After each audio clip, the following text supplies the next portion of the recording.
మన మనసు కూడా ఒక వృక్షం లాంటిదే. మనసులో ఎన్నో చెడు ఆలోచనలు పురుగుల్లాగా మనసును తొలిచివేస్తూ ఉంటాయి. వాటిని దూరం చేయటానికి కూడా ప్రయత్నం చేస్తూ ఉండడం అవసరం.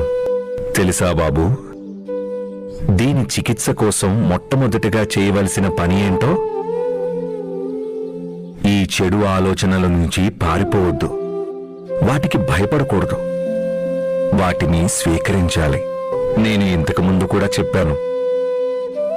ఎందుకంటే నువ్వు ఎప్పుడైతే ఈ ఆలోచనల్ని ఎదుర్కొంటావో అప్పుడే నువ్వు వీటిని మంచి ఆలోచనలతో సమతుల్యం చేయగలుగుతావు. ఇవి నిన్ను ఓడించి నీ సంకల్పాన్ని నీరు కార్చాలనుకుంటాయి. కానీ నువ్వు గుర్తుంచుకో, నువ్వు అప్పటి వరకు అసఫలమైనట్టు కాదు. ఎప్పటి వరకు నువ్వు ఓటమిని ఒప్పుకొని ప్రయత్నం చేయటం మానవో